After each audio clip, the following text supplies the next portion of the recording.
Mestre Paulo Nicolai, é uma honra falar com você aqui para o site MMA Debate aqui de Belo Horizonte. Você que é um dos grandes nomes da história do Muay Thai no Brasil. Gostaria que você contasse para a gente como que você começou o seu envolvimento nas artes marciais, com qual idade, com qual arte marcial que você começou, enfim, o seu início nas artes marciais, como que se deu? Eu comecei a treinar taekwondo com o grão-mestre Sang Min Cho no ano de 1970, em São Paulo, em Higienópolis. Em 71 eu já comecei as competições no taekwondo, era o taekwondo ITF, versão International Taekwondo Federation. É um taekwondo totalmente diferente desse taekwondo olímpico que existe hoje, era taekwondo mesmo, arte marcial, não esporte. Aí eu comecei a competir já na faixa verde de taekwondo, fui campeão paulista várias vezes, campeão interestadual, fui campeão brasileiro em 1981. Depois eu comecei a praticar Hapkido, uma outra arte marcial, e logo em seguida comecei a treinar um pouco de judô, luta livre. Essa foi a minha trajetória nas artes marciais. Em 1982, eu tive um convite do grande campeão de taekwondo, Flávio Martins Molina, uma lenda que veio a falecer. Ele que me levou para o Muay Thai. O Muay Thai, na época eu comecei a treinar no Rio de Janeiro, treinávamos eu, Flávio Molina, Marco Ruas, Luiz Alves, também faleceu, que Deus o tenha todos no bom lugar, e comecei a praticar o Muay Thai e comecei a me interessar muito pelo Muay Thai. E depois as coisas foram evoluindo, já na sequência dos anos. Eu fundei o Departamento Nacional de Muay Thai, na antiga CBP, Confederação Brasileira de Pugilismo, cujo presidente na época era o seu Joani Antônio Palmeira.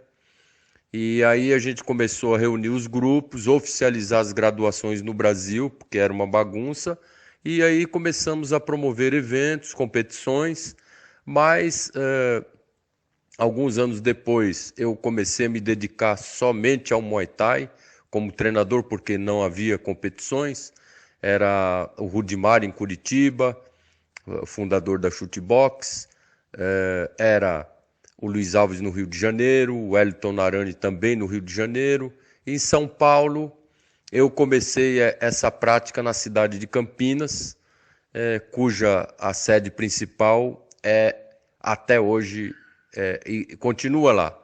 E hoje nós somos mais de 120 academias no Brasil, graças ao trabalho que nós começamos a fazer. Mestre, sabemos que o grão-mestre Nélio Naja, né, foi o introdutor do Muay Thai no Brasil. Logo depois disso, alguns mestres se espalharam para o Brasil e abriram suas academias, enfim. Se você fosse colocar na sua visão, quais são as 4 linhas mestras do Muay Thai no Brasil? Né, os 4 polos mais importantes, quais as 4 pessoas que são hoje responsáveis para termos o Muay Thai no Brasil? Olha, realmente é assim, a primeira academia de Muay Thai que nós temos ciência foi em Curitiba, com o Nélio Borges Naja. Ele implantou em Curitiba, depois estendeu para o Rio de Janeiro. Era um Muay Thai, na época, não era um Muay Thai que nós praticamos hoje, um Muay Thai totalmente diferente, atualizado, enfim, dentro das características do Muay Thai tradicional. Assim, no Rio de Janeiro, na minha época, não tinha Muay Thai em São Paulo, tinha kickboxing e full contact. Tanto houve uma polêmica aí me envolvendo, dizendo que eu não sou o primeiro. É assim, eu tenho tudo registrado, documentado, tudo que eu fiz. Nós montamos a primeira academia de Muay Thai no estado de São Paulo no ano de 1985, no mês de abril de 1985. Mas antes já existia no Rio de Janeiro a academia de Muay Thai, tanto que em 81 e 82 já praticavam Muay Thai no Rio de Janeiro, e em Curitiba desde 78 aproximadamente. Agora, em São Paulo, eu comecei o trabalho em 1985. Depois vieram outros treinadores, como Rony Alex, o grão-mestre hoje, Edson Souza e outros, né? Mas assim, no Rio de Janeiro era Luiz Alves muito forte no Muay Thai e na época o Narani. Mas assim, Curitiba depois, quem assumiu todo esse controle, assim, que ficou realmente conhecido no Brasil, foi o grão-mestre Rudimar Fedrigo. Então, assim, as linhas mais antigas que deram continuidade no Muay Thai foi Curitiba, através do grão-mestre Rudimar Fedrigo. No Rio de Janeiro, grão-mestre Luiz Alves. São Paulo, grão-mestre Paulo Nicolai, hoje então. E depois os outros. O Narani foi para Vitória do Espírito Santo. E depois outros que surgiram, né? Hoje é tanto mestre de Muay Thai que é brincadeira. Mas assim, eu sei da minha história e da história daqueles que começaram realmente o Muay Thai no Brasil. Eu fui o primeiro a introduzir as bolsas no Muay Thai, nunca houve bolsa. Em 1993 eu fiz uma competição em Campinas, inclusive competiu Marco Antônio, o pessoal da Combate Esporte, competiram grandes lutadores, pessoal do Paraná, do Rio de Janeiro, o Pedro Paulo Peu, inclusive foi campeão, o Leonardo Wagner, que hoje coordena a TNG lá em Campinas, Tim Nicolai, foi o primeiro campeão paulista infantil da história aos 7 anos. Enfim, eu sei da minha história, você entendeu?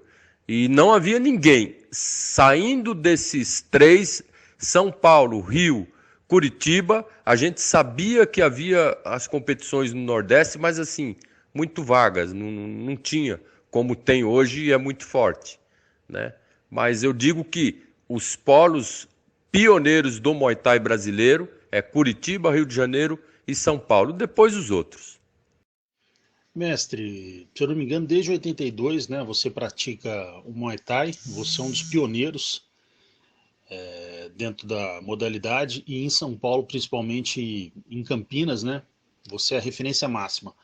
Conta pra gente como é que foi o desafio de levar o Muay Thai para São Paulo, enfim, quanto tempo demorou para você criar uma federação em São Paulo, enfim, conta pra gente como é que foi o processo de instalação do Muay Thai em São Paulo, passo a passo.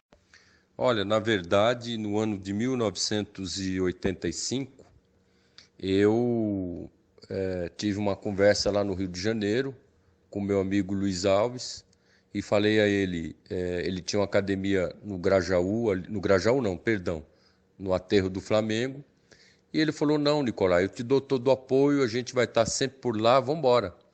Aí eu montei essa academia em Campinas, fui surpreendido porque logo no primeiro mês eu fiz 250 matrículas, 6 meses depois eu já promovi a primeira competição de Muay Thai, nós chamamos de Campeonato Interestadual, Campinas versus Rio de Janeiro, nós ganhamos 4 lutas e o Rio 5, e foi assim que tudo começou.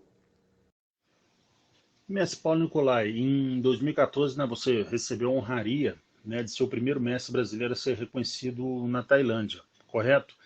Gostaria que você falasse um pouco para a gente sobre essa premiação e a emoção que você sentiu na ocasião. Olha, na verdade, não foi em 2014, foi em 2013, né? Em 2013 eu fui à Tailândia com o mestre Carlos Leves, que já frequentava a Tailândia, ele foi mais de 18 vezes para a Tailândia, já tinha participado de mundiais, e eu nunca quis ir para a Tailândia, nunca quis ir. Mas ele falou, não, grão-mestre, vamos, vou te apresentar e tal. Só que ele havia mandado a minha documentação para lá, estava sempre falando do meu trabalho no Brasil, e o Carlos Leves foi um cara que o mestre Carlos Leves, ele abriu as portas para muita gente. Quando eu cheguei na Tailândia, que eu fui lá numa feira, e estava acontecendo um evento no dia seguinte. Ele me apresentou para o Grã-Mestre Ud, que é o presidente da KMA. Aí me apresentou, aí ele ficou muito contente e tal. Ele me chamou, falou: eu vou te graduar aqui como mestre, o primeiro mestre brasileiro, né? Aí me deu o prajé de prata, me deu o prajé de prata, fez as honrarias, a roupa do Moai Borã. Sinceramente, eu gostei muito desse reconhecimento, até porque existe uma política muito grande de brasileiros. Depois ficaram falando, pô, porque eu não sou também? E teve uns picaretas, para você ter ideia, que foram lá na Tailândia falar mal de mim para o Grã-Mestre Ud. Para você ter ideia como o negócio é nojento. Mas eu nem dei bola, porque todo mundo conhece o meu trabalho. Eu fui em mais de 21 prides, eu viajei o mundo inteiro, fiz grandes lutadores, principalmente dentro do MMA, então não me preocupei com nada disso, né?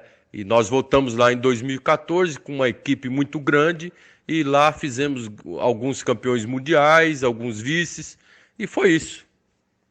Mestre, você que já viajou o mundo inteiro, e principalmente o Brasil também, fazendo palestras, enfim, vendo outras academias, vendo campeonatos, enfim, fale pra gente, na sua visão, quais são os estados que praticam o melhor Muay Thai no Brasil tecnicamente?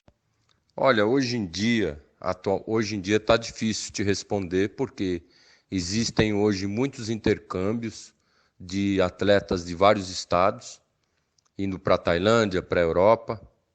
Eu, em 1993, eu fui o primeiro brasileiro a ir treinar Muay Thai na Europa, né? Eu fui no Dojo Shakurik, aí visitei a Mejiro, o Hammer, enfim, visitei várias academias. Eu digo assim, hoje está muito equilibrado. São Paulo tem um Muay Thai excelente, Santa Catarina tem um Muay Thai excelente através do mestre Leives e outros. Minas Gerais, Ceará, através do Grã-Mestre Evilásio Feitosa, Belém do Pará, eu sei que tem um Muay Thai muito bom.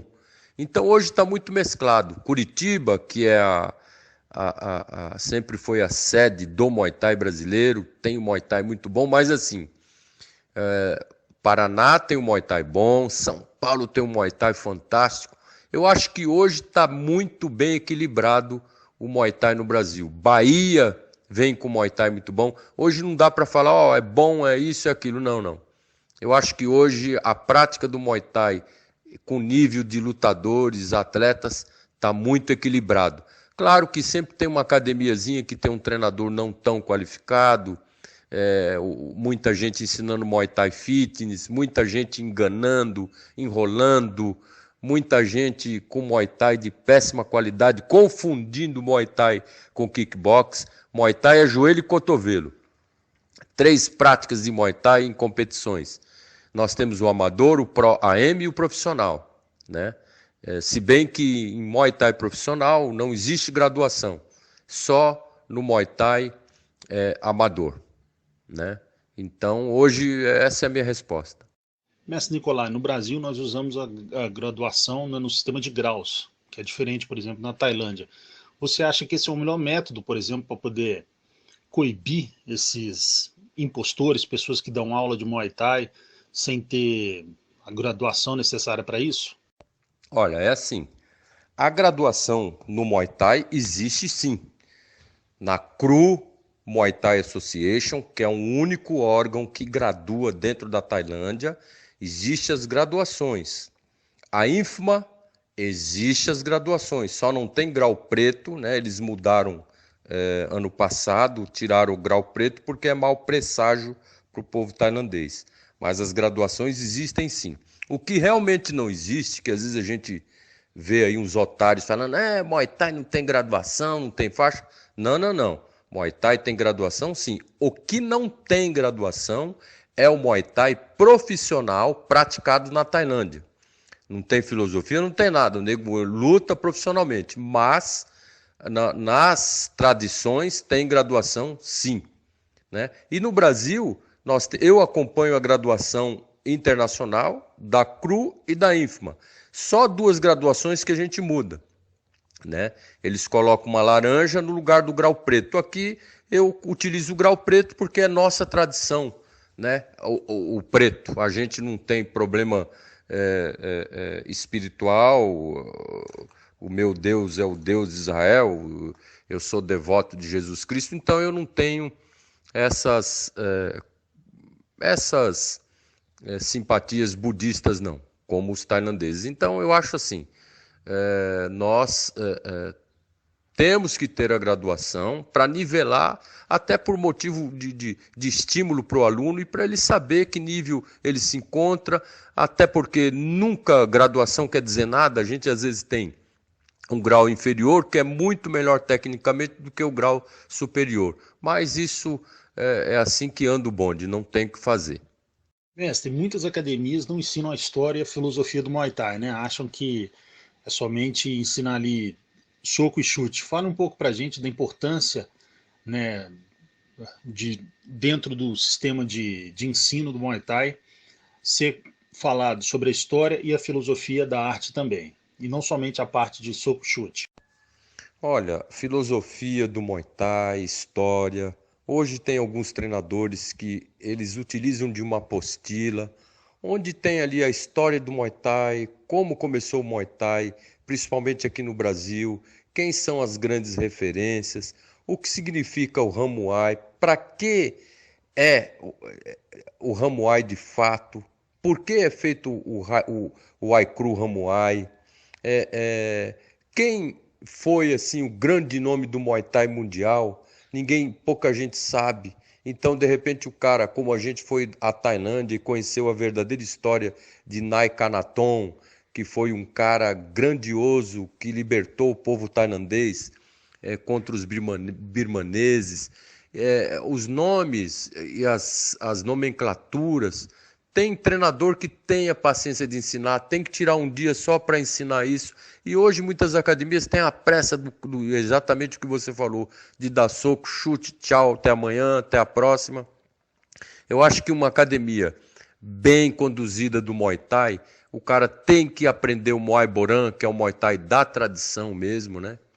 Aprender o Aikru, aprender os ritos direitinho do Muay Thai, para poder passar para os seus alunos, para que eles saibam que o Muay Thai não é só uma luta onde é utilizado os punhos, os joelhos e os cotovelos em combinações adversas, e sim uma grande filosofia de vida, de humildade, de caráter, né? Então, cada treinador tem, ou cada linha de cada segmento tem o seu. Entretanto, tem outros por aí, eu te falo que tem picareta que sabe até mais que eu. Se você perguntar, contar até 2.000 em tailandês, o cara conta, o cara faz o Hamuai com perfeição, o cara sabe todos os nomes, sabe tudo, mas coitado, nunca subiu no ringue, nunca deu um soco, porque é frouxo, né? É frouxo. De técnica não sabe nada, mas de teoria, de filosofia, o cara é 1000%. Eu acho que essas duas coisas têm que andar numa linha tênue. Agora vamos falar de um dos maiores nomes também da história do Muay Thai no Brasil, né? Um dos pioneiros, pouca gente fala nele, que foi o falecido grão-mestre Flávio Molina, né? Que faleceu muito cedo. Se eu não me engano, você já teve a oportunidade de treinar com ele, né? De ser aluno dele. Fala um pouco pra gente como que era o Flávio Molina como lutador e como pessoa e as lembranças que você tem da época que você treinava com ele. Olha, eu treinei muito pouco com o grão-mestre Flávio Molina em memória. O que eu tenho a dizer dele foi uma das pessoas mais decentes que eu conheci na minha vida, um caráter inigualável, bom pai, bom amigo, bom treinador, parceiraço, que eu tenho muita saudade. Infelizmente, Deus preferiu chamar ele logo na frente. Não tenho o que falar, essas são as palavras assim, até de homenagem a essa grande pessoa que foi o Flávio Molina, sempre motivador, motivou a muitos dentro do Muay Thai. E eu tenho toda a honra, todo respeito, toda estima e consideração por ele. Um cara eterno. Que Deus o tenha num bom lugar. Mestre Nicolai, você sempre promoveu muitos eventos de Muay Thai em São Paulo. Conta um pouco pra gente sobre esses eventos e sobre o fato do interior de São Paulo ser um polo muito bom de Muay Thai, de ser um lugar onde revela excelentes lutadores. Olha, não é bem que o interior de São Paulo é tudo isso, não. Depende da cidade, depende de quem promove os eventos, depende do treinador que prepara seus lutadores, seus alunos. Isso depende muito. Eu tenho grande orgulho porque eu cheguei lá em Campinas, não tinha nada. Depois, hoje, tudo que existe é oriundo da Tia Nicolai. Bragança Paulista é oriundo. Campinas está cheio de Muay Thai, oriundo da Tia Nicolai. Outras cidades como Indaiatuba, Americana, Limeira, que hoje é um polo fortíssimo no Muay Thai do estado de São Paulo. E outras cidades também, né? Mas assim, interior é mais tranquilo para treinar, tem mais condições para o atleta se preparar. Mas assim, sem desqualificar São Paulo, porque tem bons atletas, a Baixada Santista também hoje já tem bons atletas. Eu acho assim que está muito equilibrado hoje em dia, viu? Mas o sucesso da gente é o que eu disse para você, organização, bons treinadores, qualificação para deixar o cara apto ao ensino do Muay Thai, porque hoje em dia tem muita picaretagem espalhada por aí, confundindo a cabeça dos garotos, e aí é complicado. Mas a gente vai fazendo o nosso trabalho da melhor forma. Mestre, a Tia Nicolai, né, a equipe que o senhor fundou, é uma das equipes que tem um maior sucesso em competições no mundo inteiro, principalmente na Tailândia. Né? Eu gostaria que você falasse, já fez vários campeões mundiais na Tailândia, gostaria que você falasse qual o segredo do sucesso da sua equipe. Olha, o sucesso é o grupo trabalhando unido, as parcerias que nós temos, mas eu digo para você e te adianto que não é fácil. Eu tenho várias ramificações que saíram da minha equipe, preferiram ganhar seus espaços, porque é aquela história, né? Quando o olho é maior que a vaidade e a ganância, é complicado. Mas são pessoas também que eu não dou a mínima, não ligo, porque time grande acontece de tudo, a gente vai peneirando para ficar só o trigo, o joio sempre cai pelo ralo, vai embora. Nós efetuamos reuniões bimestralmente, nós registramos todo mundo hoje em dia anda de acordo, anda todo mundo integrado, porque nós aprendemos com as rasteiras que tomamos, principalmente eu. Para você ter ideia, eu já paguei passagem para vagabundo e para Tailândia competir mundial. O que eu ganho? O cara simplesmente vira as costas, vai embora, vai fazer concorrência.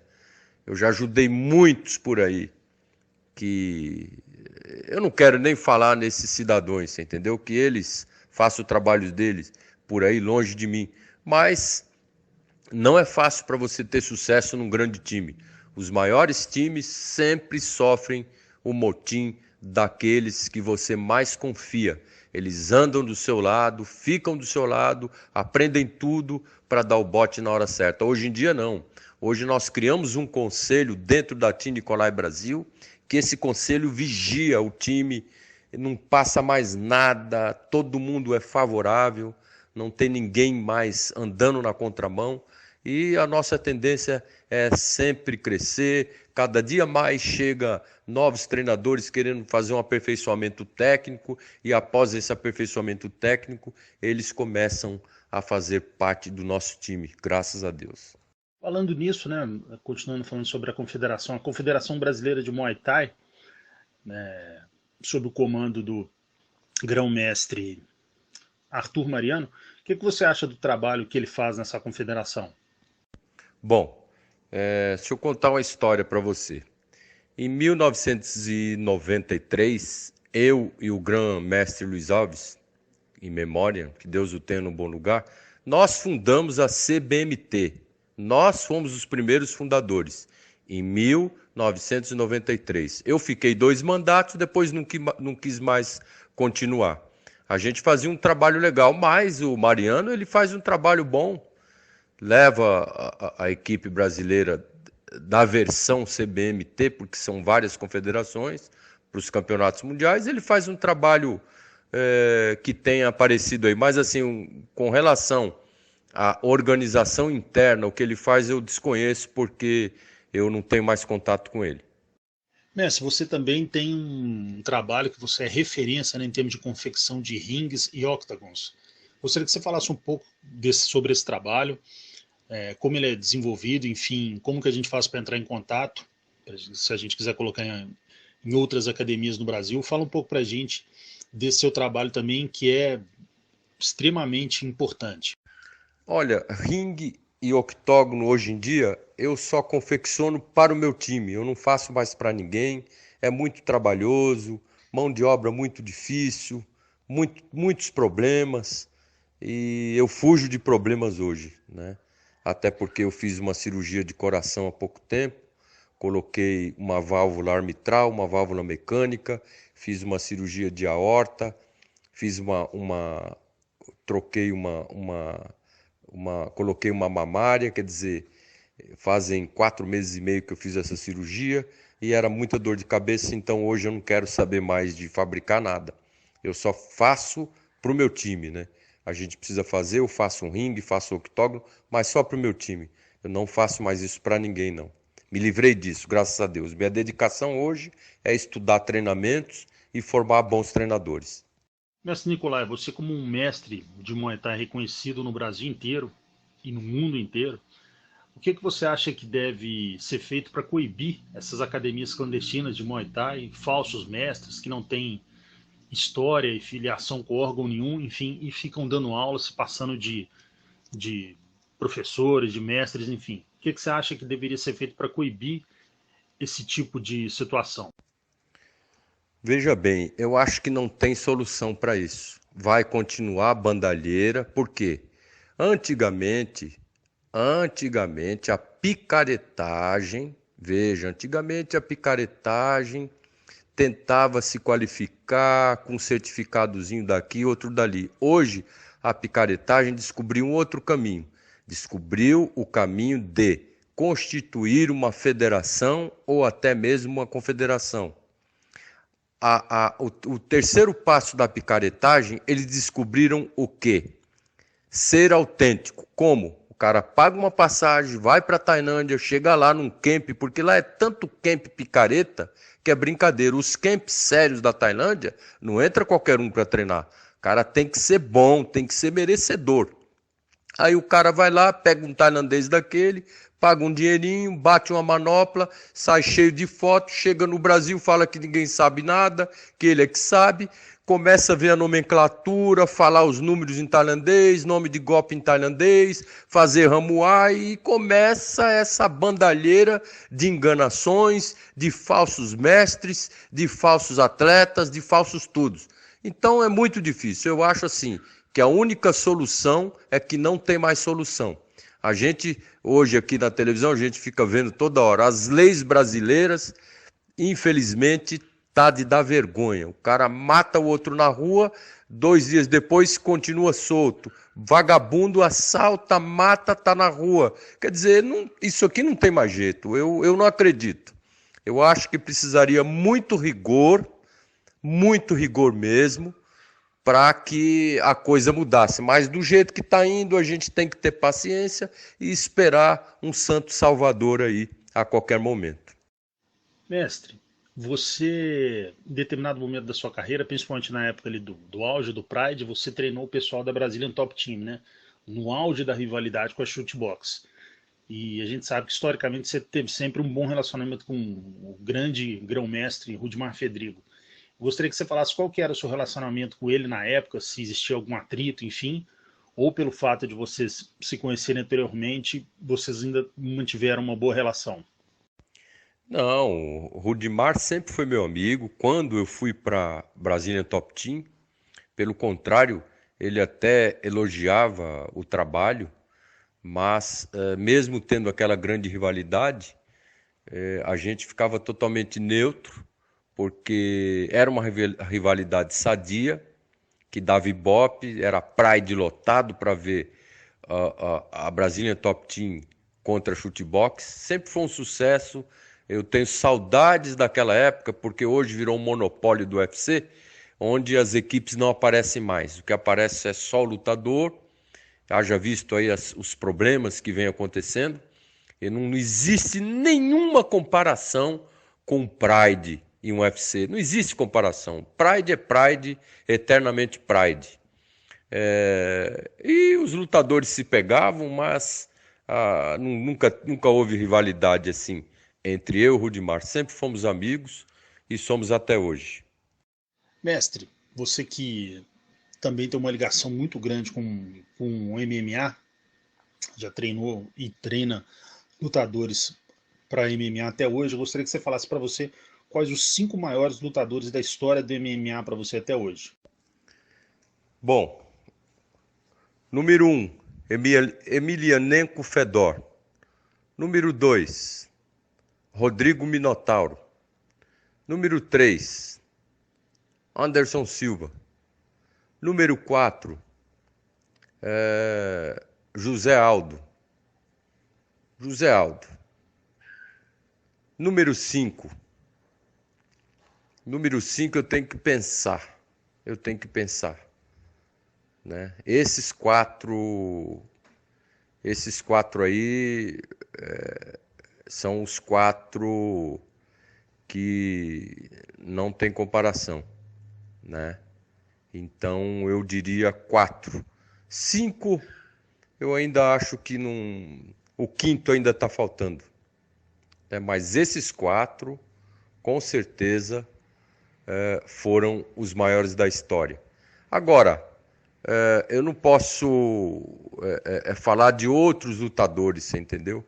Mas assim, a gente tem aí um cara que com certeza fez uma revolução no MMA mundial, que foi o Royce Gracie, né? Um dos pioneiros em competições, ou melhor, o pioneiro na competição do UFC. Esses 5 aí eu separaria com o maior carinho do mundo. Mestre Nicolai, você treinou em termos de MMA, né, de Muay Thai voltado para o MMA, vários nomes importantes como Carlão Barreto, Paulão Filho, o Arona, Vitor Belfort, Anderson, enfim, dentre outros. Dos atletas que você treinou, qual era aquele que tinha um Muay Thai que mais te encantava? Sem dúvida nenhuma, aquele que conseguia aplicar cada movimento era o Carlão Barreto. Carlão Barreto, Paulo Filho, Mário Sperry, Arona, com pouco que aprendia, utilizava, tanto que ele nocauteou o Alistair Overeem, quebrou a perna do Alistair com chute, trocou porrada em pé com Vanderlei. Quer dizer, o Arona é uma pena ele ter desistido, mas com certeza, se continuasse firme, ia ser um dos maiores lutadores da história. Ele e Paulo Filho. E o Carlão Barreto, infelizmente, em Manaus, ele teve uma ruptura no joelho e ali foi encerrada a carreira dele, mas era um cara que ia dar muito o que falar. Agora, essas são as questões. Agora, não, nunca treinei o Anderson, nunca. Gosto muito dele, ele teve uma passagem pela BTT, quando ele saiu da Chutebox, mas eu nunca tive o prazer de treiná-lo, não. Até porque era uma fase que eu já estava voltando para São Paulo. Mestre, de todo mundo que você viu até hoje, né, se colocarmos assim a história do Muay Thai dentro do MMA, somente dentro do MMA, pessoas como o Pelé, o Nilson de Castro, Anderson Silva, Rafael Cordeiro, enfim, Arthur Mariano, todo mundo que você viu em todas as épocas, de pessoas que lutaram MMA e eram oriundas do Muay Thai. Se você pudesse colocar quais os melhores e mais técnicos que você viu até hoje, quem que seriam esses lutadores? Bom, indiscutivelmente, José Pelé Landi. Pelé foi o cara que revolucionou a história do Muay Thai no Brasil, dentro do MMA. Ele revolucionou. Ele é o cara, você entendeu? Então eu tenho esse grande estima e consideração por ele, porque muita gente nem tem ideia do que esse atleta da chutebox, o Pelé, fez pelo Muay Thai brasileiro. Ele simplesmente fez algo grandioso numa época que o jiu-jitsu dominava tudo, porque os caras não conheciam o verdadeiro caminho. Não querendo falar do jiu-jitsu, porque o jiu-jitsu é minha casa também, amo o jiu-jitsu, mas era assim, nas competições a gente tinha uma desvantagem. Quando entrou o Pelé, meu amigo, ele fez uma revolução no Muay Thai brasileiro, dirigido para o MMA. Então, assim, de todos, é o que eu mais gosto, porque tem uma verdadeira história. Depois vieram os outros, né? Vieram o Anderson, vieram o Arthur Mariano, que fez aquela luta lendária com o Vanderlei, e o Vanderlei, que também fez uma coisa grandiosa pelo Muay Thai brasileiro e Muay Thai mundial, destruindo seus adversários na base do Muay Thai, e também elevando o nome do seu professor, treinador e mestre, Rudimar Fedrigo, na época. Eu acho assim, história tem que ser contada, né? Depois, quando eu fui para a BTT, todos que eu treinei, que também fizeram grande revolução dentro do próprio jiu-jitsu, como Carlão Barreto, nocauteando em pé seus adversários com o Muay Thai, mas aprendeu logo depois de adulto, né? A gente fez uma revolução muito grande na Brazilian Top Team. Agora, quem trouxe essa revolução e fez com que o Muay Thai fosse respeitado no mundo do MMA foi o Pelé Land. E aí virou uma febre, né? Hoje em dia é uma febre. Mestre, agora aproveitar um pouco do seu conhecimento sobre artes marciais, sobre luta, quero fazer algumas perguntas para você, a sua visão, a sua análise sobre algumas lutas. Se o Aldo e o McGregor lutarem novamente, como que você acha que vai se desenvolver essa luta? Olha, se existir essa luta, que eu não acredito muito, o Aldo vai massacrar o McGregor. O McGregor é um fanfarrão, entendeu? Ele deu a maior sorte do mundo que pegou o Zé Aldo ali de bobeira, mas o Zé é inteligente, ele não é bobo, tem um ótimo treinador que é o Dedé Perdeneiras, entendeu? Eu acho que se houvesse essa luta de novo, o Zé Aldo ia destruir o McGregor, com certeza, porque o Zé Aldo é muito melhor, muito superior. Ali foi um acidente de percurso mesmo na carreira do Zé Aldo. Eu acredito 100% nele, que simplesmente se essa luta existisse, ele ia destruir o McGregor. O McGregor não é um cara bom, ele é um cara que deu sorte, né? Mas ele não é um cara bom tecnicamente, não é um cara completo como é o Zé Aldo. Se a Cris Borg lutar um dia com a Ronda Rousey, como é que você acha que vai se desenvolver essa luta? Olha, tomara que não aconteça, porque a Cris Borg vai destruir a Ronda. Se eu fosse o UFC, eu não colocaria essa luta jamais. A Cris Borg, ela tá aí provando que é a melhor atleta de MMA feminino do mundo, da história do MMA. Só que está sendo injustiçada, né? Eu acho que se essa luta acontecer, ela vai destruir a Ronda. Isso sem sombra de dúvida. Eu não tenho nenhuma dúvida quanto a isso. Nunca treinei ela, conheço ela porque ela foi da Chutebox ou também não sei mais por onde ela anda, mas eu acredito 100% na Cris Borg. Isso é indiscutível. Por que você acha que nunca teve essa luta? Porque os caras sabem que quem ela pegar, ela massacra. Última pergunta sobre análise de luta, né? Com esse evento japonês, o Rising, nós vamos ter aí a reedição do Vanderlei Silva versus Crocop. Eles vão lutar pela terceira vez em peso aberto. Essa luta vai ser em dezembro. O que você acha que vai ser? Como é que você acha que vai ser essa luta? Enfim, Vanderlei versus Crocop, duas lendas. Como é que você acha que vai se desenrolar essa luta? Olha, não sei te dizer, porque eu não sei como o Crocop anda treinando, não sei do Vanderlei também. Não sei, eu acho assim que todo lutador deve saber a hora de parar, né? Mas tem lutador que quer continuar a carreira, quer continuar lutando. Agora, eu acho assim, quem tiver bem melhor preparado dos dois é que vai levar. Lógico que a minha torcida sempre vai ser pro Vanderlei. Mestre, o que você acha que o Lyoto, o Machida e o Shogun precisam fazer para voltar ao seu que eles eram no passado? E se você acha que o Anderson Silva, depois do problema que teve da lesão, enfim, ele ainda pode ser o mesmo e buscar o cinturão? Olha, o Lyoto, Matida, Shogun, eu acho que eles vão lutar muito aí para voltar por cima, mas é muito difícil, até por causa da idade, por causa dessa vontade que vem vindo aí, um pessoal aí da nova geração com muito apetite, muito preparado. Eu acho muito difícil, até porque as coisas cada dia vão ficando mais apertadas. Mas é aquela história, né? A fé é a última que morre, precisa ver a vontade e a fé deles. O Anderson é um lutador diferenciado, né? Tanto que ele fez uma luta agora que ele surpreendeu o mundo, todo mundo achava que ele fosse perder logo no primeiro round, ele foi até o final e, digo mais, se tivesse mais um round ele ganharia a luta, numa categoria que não é dele. Mas luta é luta, tudo pode acontecer. Eu estou dizendo não por nada, eu torço pelos caras, mas é a real do dia a dia das lutas, né?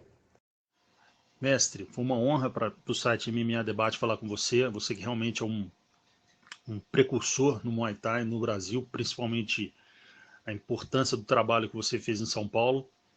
Gostaria que você deixasse um abraço para o pessoal do site MMA Debate e também para o pessoal que te acompanha no Brasil inteiro. E que você deixasse um recado final e, além disso, também deixasse o seu contato, enfim, como é que a gente faz para contratar os seus seminários, enfim, e deixasse aí um espaço para você falar o que você quiser. Grande abraço, mestre. Fica com Deus. Bom, em primeiro lugar, é uma honra dar essa entrevista para vocês do site MMA Debate. Eu acho que esse site aí vai arrebentar no Brasil. Queria deixar um abraço também para os meus amigos treinadores, professores, os grã-mestres Rudimar Fedrigo, grã-mestre Evilásio Feitosa, grã-mestre Neucimar Santos, do Rio de Janeiro, mestre Carlos Leives, lá de Santa Catarina, mestre Peu, também de Santa Catarina, e todos os mestres, GM Neudo, lá da Bahia, e todos os mestres que realmente trabalham verdadeiramente para o Muay Thai brasileiro. Não aqueles que se auto-intitularam, não aqueles que queriam ser mestres de uma forma ou de outra. Eu acho que isso tem que conquistar com o tempo. Agradeço todo o Team Nicolai Brasil, né? Guilherme Faria, que logo vai dar muito o que falar, ao Leonardo Wagner, que é o Léo lá da Tene de Campinas, a todos os meus treinadores e professores, amigos.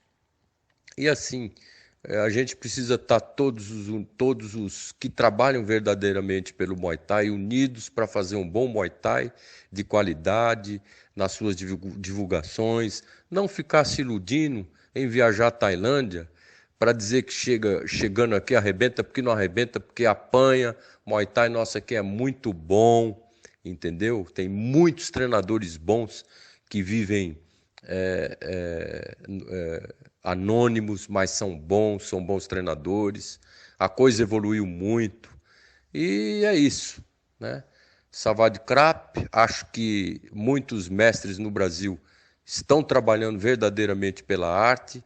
Eu acho que todo atleta, treinador, tem que ficar muito esperto com federações e confederações, porque muitas que estão por aí estão mentindo.